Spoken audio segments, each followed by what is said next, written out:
Hey, y'all, it's your girl Shay. Welcome back to my channel. How y'all doing? Hope y'all are doing amazing. Y'all know the drill. Get your snack, get your notebook, get whatever you need to do. Get your nice little beverage, whatever you need to do. Get comfortable because we getting into it today. So what we talking about today? How to improve your attitude. How to improve your attitude. People who know me from years ago probably know my attitude used to be trash. My attitude used to be trash. And my attitude was trash because I was always in my head thinking about stuff. I was perfectionist, always wanting things to be perfect. And that really prevents you from being your best self. It really does.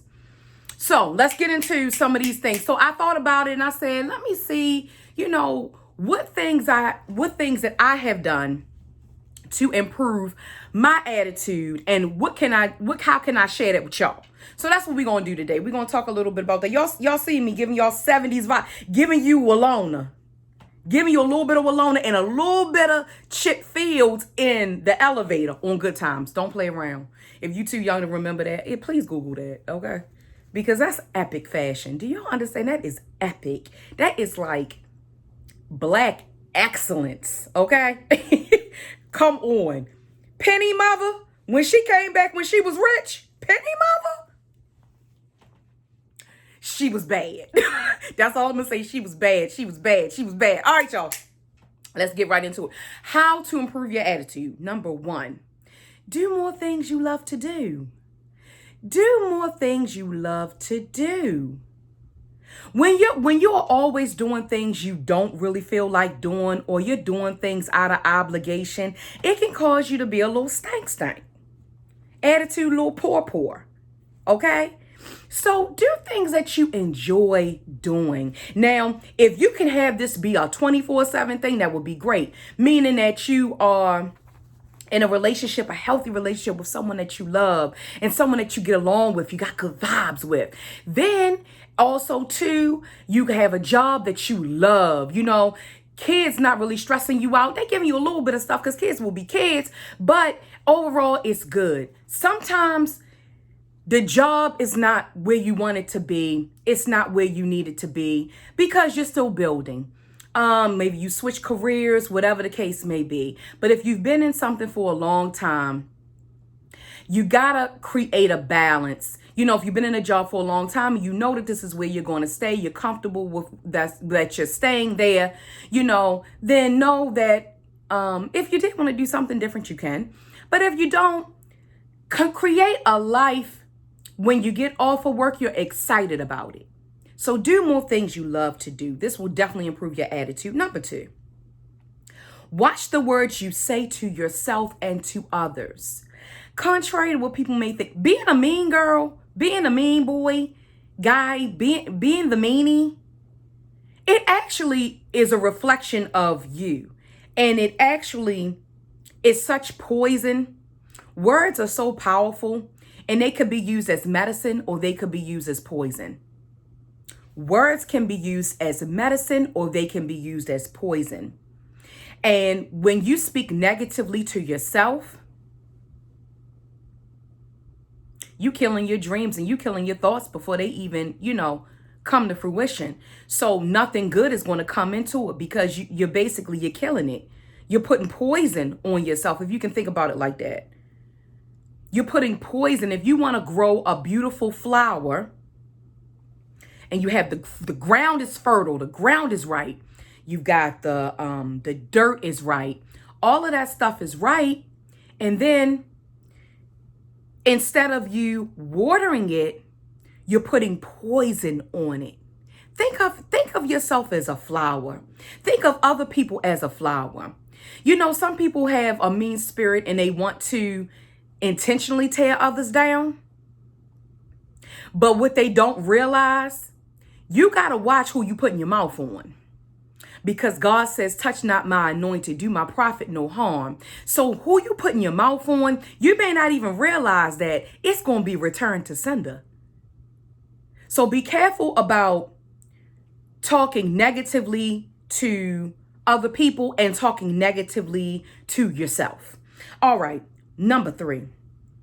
Utilize calming strategies. One of my calming strategies, and y'all know this, I don't play around, okay? First of all, I'm into scents heavy. I'm an aroma girl, but I burn my candles every day. I burn my candles every day. This is a calming technique for me, okay? I also do some deep breathing. I also do journaling and prayer time. Those are things that calm me down. That meditation, that one-on-one with God, that emotional dump, getting all that stuff out into my journal. Things that I couldn't say to other people, that in the manner I wanted to say it, I'm saying it in the journal. I'm not necessarily putting it on somebody else.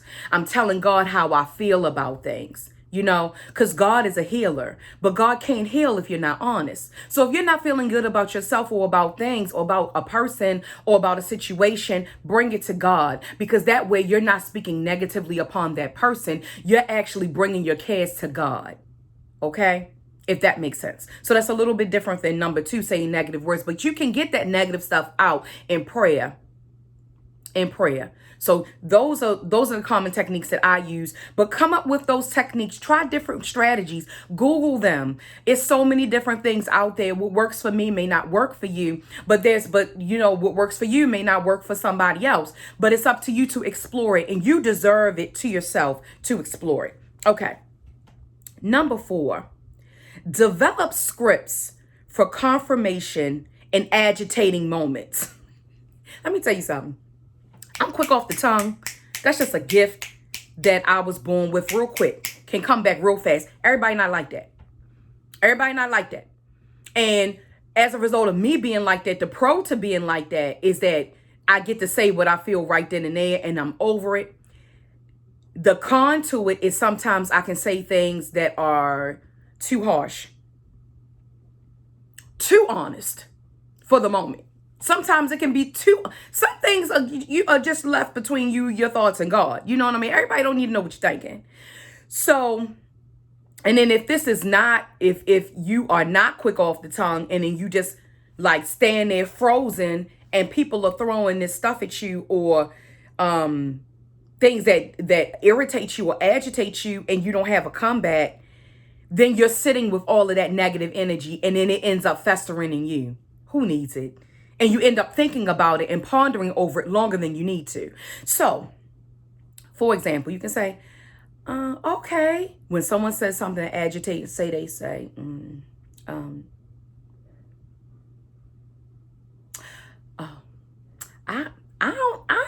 don't like those new shoes you bought. I know you like them, but I don't like them. And you can say, me normally I'll be like, so kids, you ain't gotta wear them. That's the first thing that will come to my mind. But instead of being like, attitudinal, okay. All right, you don't like them. You ain't gotta wear them, girl. I love them. See the difference in the attitude?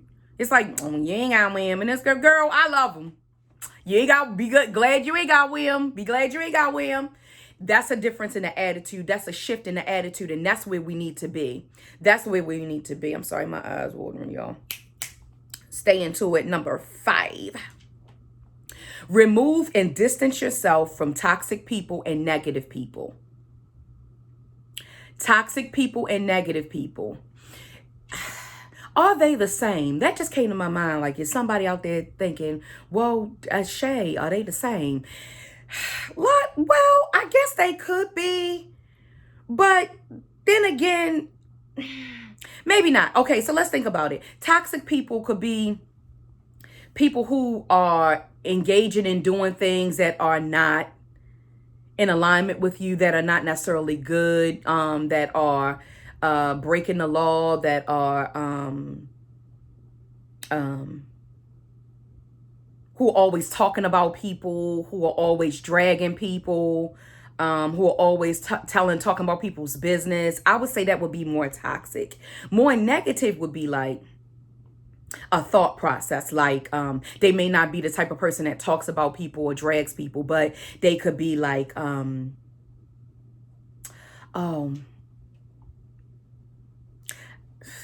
ain't going to work. I know you trying that, but that ain't going to work. Girl, you've been married before. You think that's going to work? I mean, that ain't, that may not work. That's more of a negative person, not necessarily a toxic person. Does that make sense? I'm going off the top of my head because I feel like somebody would be asking me that. Okay, so kind of distance, and that would be that distance yourself. People who always see the glass as half empty. Always see the glass as half empty, okay? And then people who are bringing you into an energy space that makes you feel not good. Go by your feelings. Go by your feelings. It's very important. Go by your feelings. Okay, number 6. Pray for healing. Pray for healing regarding trauma, negative experiences, past hurts and disappointments. Because your past experiences that have molded you in a way that can be very negative. And even things that, losses, grief, losing people that we care about, people that we love, things like that can really have an impact on your attitude and your zest for life. So just pray for healing with that. Do some work around it. If you need to go talk to somebody, don't feel ashamed to go do that, because sometimes we need to air it out with a non-biased party. Okay. And then number 7, last but definitely not least, I'm gonna tell y'all, I done been here. Start a gratitude journal. Be grateful for the little things. I don't care if it is, you can only say you broke, you miserable, you ain't. I'm telling you, it's if everything is feel like it's wrong. Remember. Be grateful for the activity of your limbs. Take it back to that old school church. I'm grateful for my right mind. I'm grateful for the activity of my limbs, because you got to remember somebody doesn't have that. Somebody doesn't have that. Or be grateful for, what's the other thing? Oh, sometimes I get in a bed. Lord, I thank you for this bed. Somebody's sleeping on the floor right now. Lord, I'm grateful for my bed. If you got to just think of 10 things, and when I say they may seem basic and stuff that you take for granted, but be grateful for it, because remember, somebody doesn't have it. And all of a sudden, that'll shift your attitude. That'll shift how you feel. That'll shift how you come into the world, how people perceive you, because people perceive you, your energy, your aura, when they see you, not necessarily what you look like, not necessarily how you dress. You could be dressed to the nine, and you could be beautiful, and you could have an ugly spirit. Remember back in the day, our parents used to say, especially my mother used to say all the time, don't act ugly. Don't act ugly. Acting ugly is still a thing. So it doesn't matter what you look like. Proceed with your attitude. Come with your attitude. Come and get that attitude of gratitude. And I'm telling you, when you are grateful for the little things, God will bestow upon you big things, bigger than you can imagine. All right, y'all, that's all I got to say. Just wanted to come by and say that to you all today. Have a blessed and safe Memorial Day weekend. And I am looking forward to, what am I looking forward to? A whole bunch of stuff. Because your girl, it ain't going to be a hot girl summer for me. It's back to the streets.